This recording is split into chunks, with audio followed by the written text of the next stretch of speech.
Good morning. So today we are going to be doing something called Thesis Statement Practice. And before we get started on writing your actual argumentative essay, I wanted us to do a little bit of practice with writing thesis statements before you will write your thesis statement for your own personal essay on injustices in our society. So your paper is going to look something like this. This is what it should look like if you're doing it on paper. It'll look like this, but have a different font if you're doing it on Google Classroom, and I have linked it already for you before you watch this video.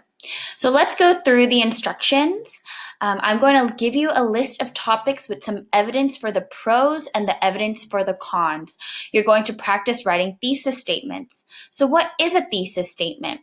If you don't remember, a thesis statement is the statement that shows the reader what you are arguing about and why. It answers your topic question, and it's essentially what your entire essay is going to be about. Without a thesis statement, your essay is pointless because it doesn't answer a question, it doesn't have any guidelines, and it is therefore not organized. And so the thesis statement, the last sentence of your introduction paragraph, is incredibly essential. So, for example, if my topic is, should students have more art time during the day? Okay, that's my topic question. Should they have more time for art during the day? My thesis statement is going to answer that question. It's either going to be students should not have more art time during the day, or students should have more art time during the day, and your 3 reasons why.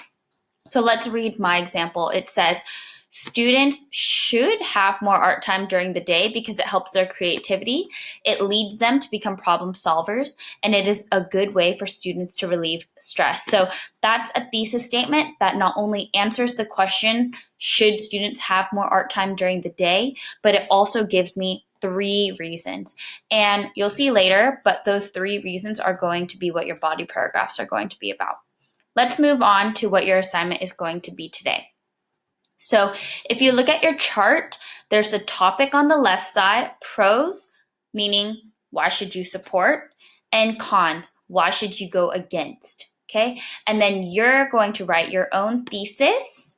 You're going to choose which side you're on, and you're going to answer this question, okay? With your 3 reasons why. So let's look at our example. Are dogs the best pet?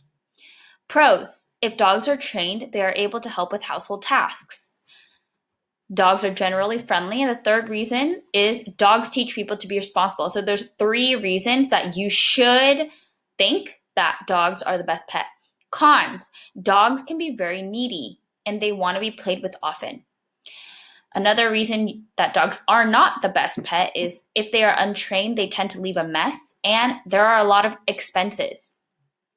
Now, as the writer, I'm going to choose which side I am on. So for this example, I said that dogs are still the best pet, and I'm going to write out the 3 reasons. The 3 reasons are right here. I'm going to write it right here. Dogs, you're answering this question, are dogs the best pet?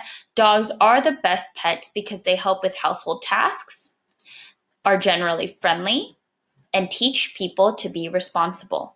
And that's it. That's your thesis statement. So what you're going to be doing is you're going to go through each of these topics. There's 3 more topics, I believe. And one of them is, should kids be allowed to eat chips? You're going to tell me 2 more reasons why kids should be allowed to eat chips, 2 more reasons why kids should not eat chips, and your thesis statement right here answering the question, should kids be allowed to eat chips? Excuse me. The next one is, excuse me. Should kids be required to play a sport? Tell me 3 reasons why kids should be required to play a sport and 3 reasons why kids should not be required to play a sport, and then your thesis. And the last one, should parents be allowed to come to observe their child's behavior during school? 3 reasons why they should be allowed to, 3 reasons why they should not, and your thesis. And that's it. That's all you need to do in order to write a good thesis statement. Okay? If you have any questions, please feel free to let me know. Have a good time. Bye.